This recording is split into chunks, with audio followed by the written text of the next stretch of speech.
Hello students, welcome to my YouTube channel learn English with Premraj Sharma. जैसा कि आपने thumbnail में देखा है कि आज हम 12th क्लास से रिलेटेड एक टॉपिक को कवर कर रहे हैं, इनविटेशन रिप्लाइज, जो कि एग्ज़ाम में आपको 4 मार्क्स दिलाएगा। अकॉर्डिंग टू मी ये बहुत ही इजी टॉपिक है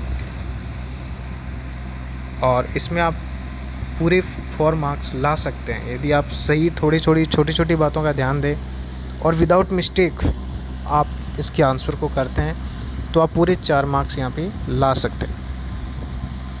राजस्थान बोर्ड में आपको सिर्फ इनविटेशन रिप्लाईज पूछे जाएंगे, जिसमें आपको इनविटेशन का रिप्लाई करना है कि आप उस इवेंट में या फिर उस जिसके कारण भी आपको इनवाइट किया गया है उसमें आप जा रहे हैं या नहीं जा रहे हैं, या उसे एक्सेप्ट कर रहे हैं या फिर डिक्लाइन कर रहे हैं। राजस्थान बोर्ड के अंदर आपसे 2 प्रकार के इनविटेशन रिप्लाईज पूछी जाएंगी, एक होगा फॉर्मल और दूसरा होगा इनफॉर्मल। एक तो फॉर्मल इनविटेशन रिप्लाई और दूसरा है इनफॉर्मल इनविटेशन रिप्लाई। लेकिन इस वीडियो के अंदर हम सिर्फ फॉर्मल इनविटेशन रिप्लाई के बारे में पढ़ेंगे। नेक्स्ट वीडियो में हम इनफॉर्मल इनविटेशन रिप्लाई के बारे में बात करेंगे। सबसे पहले हम सिलेबस की बात करें तो इस सेक्शन बी के अंदर इंक्लूड है ये वाला टॉपिक, जिसमें आपसे 2 प्रश्न पूछे जाएंगे, जिसमें आपको 1 प्रश्न का जवाब देना है कोई भी, और इनमें 5 टॉपिक इंक्लूड हैं। एक advertisement, notice, poster, argument for against a topic और excepting and declining invitation. 5 topics हैं। इन 5 में से आपसे 2 प्रश्न पूछे जाएंगे, जिसमें से आपको 1 का आंसर देना है और उसी के आपको 4 मार्क्स निर्धारित किए गए हैं। तो सबसे जो इजी टॉपिक है वो ये वाला है, एक्सेप्टिंग एंड डिक्लाइनिंग इनविटेशन। वैसे सभी इजी हैं और सभी को पढ़ना है, क्योंकि जब प्रश्न आएगा हो सकता है किस तरह के 2 प्रश्न आ जाएँ, कि हो सकता है इनविटेशन वाला क्वेश्चन ना आए, इनके अलावा आ जाएं। तो सभी टॉपिक पढ़ना बहुत ज़रूरी है और अच्छी तरीके से पढ़ना है, बहुत ज़रूरी है। तो सबसे पहले हम बात करेंगे इनविटेशन रिप्लाई की, आज फॉर्मल की, और नेक्स्ट में जैसा कि मैंने बताया उसमें हम इनफॉर्मल इनविटेशन रिप्लाईज की बात करेंगे। तो स्टूडेंट्स, इस टॉपिक को हम शुरू करते हैं एक मोटिवेशनल क्वार्टर के साथ। शायद आपने कहीं सुना होगा इसे, वॉल्ट डिज्नी ने कहा है, all our dreams can come true if we have the courage to pursue them, कि हमारे सभी सपने पूरे हो सकते हैं, सच हो सकते हैं, यदि हम उन्हें बहादुरीपूर्ण पूरा करने की कोशिश करें या फिर उनको फॉलो करें। यदि उन सपनों को फॉलो करें तो हम उन्हें पूरा कर सकते हैं। सबसे पहले हम बात करते हैं फॉर्मल इनविटेशन के फीचर्स की, कि आपको किन किन बातों का ध्यान रखना है फॉर्मल इनविटेशन रिप्लाईज देते समय।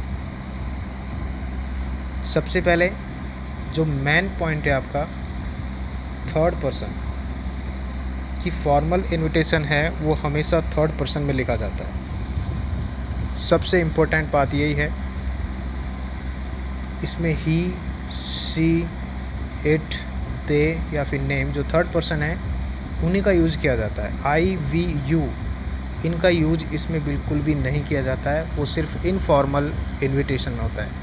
कई बार हम जब प्रश्न में ऐसा दिया होता है 2nd पर्सन, और हम उसी के अकॉर्डिंग आंसर लिख देते हैं। और सेकंड जो पॉइंट है, सिंगल सेंटेंस प्रेजेंटेशन, इसके ऊपर आपको फोकस करने की कोई ज़रूरत नहीं है, ये इनके फीचर्स हैं। प्रेजेंट टेंस का यूज़ होता है कि ऑब्वियसली जब आप प्रश्न होगा तो प्रेजेंट टेंस में ही बनेगा वो, और इसमें सिग्नेचर की कोई आवश्यकता नहीं है। और जो मेन बात है इसमें आपको स्पेसिफिक चीज़ों का ही यूज करना है, जितनी ज़रूरत है उतना ही आपको लिखना है, एक्स्ट्रा अपनी तरफ से कुछ भी ऐड नहीं करना है, क्योंकि इसमें वर्ड लिमिट होती है 50 वर्ड्स की, और 50 वर्ड्स में कंप्लीट आपको आंसर लिखना होता है। तो इसमें अपनी तरफ से कोई भी ऐसी चीज़ ऐड ना करें ताकि वो ग्रामेटिकल मिस्टेक हो या फिर इसके जो फीचर्स हैं उनके अकॉर्डिंग वो खरा ना उतरे। तो आपको एक तो मेन तो 3rd पर्सन की तरफ 3rd पर्सन को यूज़ करना है, और दूसरा उसमें सिर्फ जो चीज़ें स्पेसिफिक हैं, जो विशिष्ट हैं, उन्हीं बातों को आपको ध्यान में रखना है और वर्ड लिमिट का ध्यान रखते हुए कंप्लीट करना है।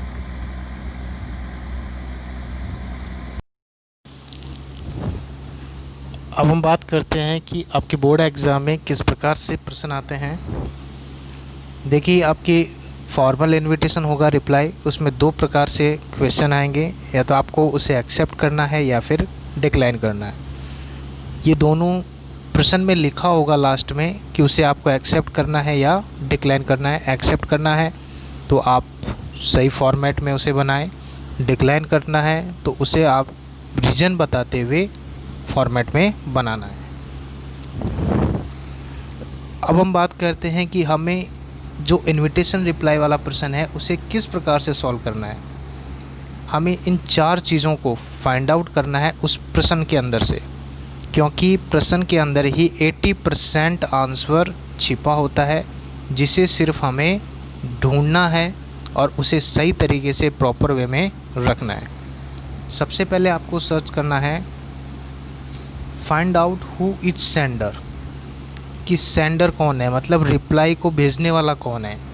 फॉर एग्ज़ाम्पल, जैसा कि मैंने आपको बताया था पहले भी कि ए ने इनवाइट किया है बी को। अब यहाँ पर बी रिप्लाई करेगा कि उसे उस इनविटेशन का जवाब एक्सेप्ट करना है या डिक्लाइन करना है।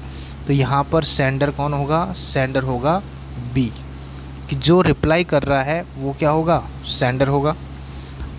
Find out who is receiver, जिसने आपको इनविटेशन भेजा है वो क्या होगा, रिसीवर होगा, या फिर जिसे आप रिप्लाई कर रहे हैं वो रिसीवर होगा, उसे प्राप्त करने वाला। थर्ड, आपको फाइंड आउट करना है ओकेज़न, कि आपको किस बात के लिए इनवाइट किया गया है, किस प्रोग्राम के लिए आपको इनवाइट किया गया है, उस ओकेज़न के बारे में आपको ढूंढना है, जिसमें आपको प्लेस भी लिखा हुआ होगा, टाइमिंग भी लिखी होगी। कंप्लीट आपको वैसे के वैसे लिखना है जैसे आपको क्वेश्चन में लिखा हुआ है। फोर्थ चीज़ है सबसे इम्पोर्टेंट, कि उसे स्वीकार करना है या फिर उसे डिक्लाइन करना है। ये भी उसमें प्रश्न में ही लिखा होगा कि आपको एक्सेप्ट करना है या डिक्लाइन करना है। एक्सेप्ट करना है तो आप उस तरीके से लिखना है, डिक्लाइन करें तो आप डिक्लाइन के तरीके से उसे आंसर लिखना है। इन 4 चीज़ों को यदि आपने सही तरीके से फाइंड आउट कर लिया तो ये 4 मार्क्स आपके फाइनली आ सकते हैं। अब हम इसकी फॉर्मेट की बात करते हैं। तो ये इसका फॉर्मेट है इनविटेशन फॉर्मल रिप्लाई का, जो कि डिक्लाइन हो चाहे एक्सेप्ट हो, दोनों में सेम ही रहेगा। हाँ, डिक्लाइन वाले में ये जो लाइन मैंने लास्ट में लिखी है ब्लू कलर में, ये कुछ चेंजिंग हो जाएंगी, बाकी जो ये परमानेंट रहेगा। अब किस तरह से लिखना है आपको, सबसे पहले आपको धन्यवाद कहना है, थैंक्स कहना है जिसने आपको इनवाइट किया है, और किस बात के लिए इनवाइट किया है उस बारे में आपको बताना है, बस इतना आपको ध्यान रखना है। अब किस तरह से, सबसे पहले आप लिखेंगे नेम ऑफ सेंडर, मतलब उस सेंडर का नाम, जो रिप्लाई भेज रहा है, अपना नाम लिखना है, जो भी रिप्लाई भेजने वाला है, मिस्टर या मिसेज के साथ, जैसा कि प्रश्न में लिखा हुआ है। यदि कुछ भी लिखा हुआ नहीं है तो आप अपनी तरफ से कुछ भी नाम भी लिख सकते हो, मिस्टर, मिसेज कुछ भी लगा सकते हो। उसके बाद थैंक, उन्हें धन्यवाद कहना है, सिंगुलर। यदि मिस्टर अकेला है तो आपको थैंक्स लिखना है, यदि मिस्टर एंड मिसेज दोनों हैं तो आपको थैंक लिखना है। इस बात का आप अच्छे से ध्यान रखें। Singular verb takes singular, singular noun takes singular verb, plural noun takes plural verb. उसके बाद धन्यवाद कहना है किसे, जिसने आपको इनवाइट किया है, it means name of receiver. उसमें भी आपको वही ध्यान रखना है, देयर और हिज में सिंगुलर है तो देयर, हिज, और प्लूरल है तो देयर आएगा। काइंड इन्विटेशन टू अटेंड, किस बात को अटेंड करना है।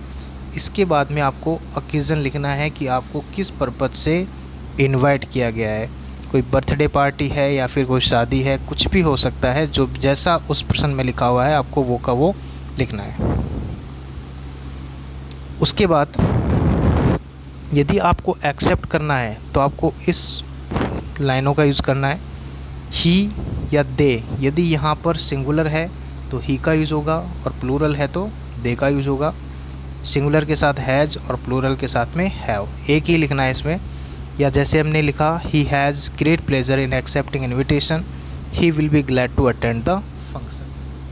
इस तरह से आप कंप्लीट फॉर्मेट के द्वारा उस आंसर को लिख सकते हो और इसे एक बॉक्स के अंदर बंद कर देना है।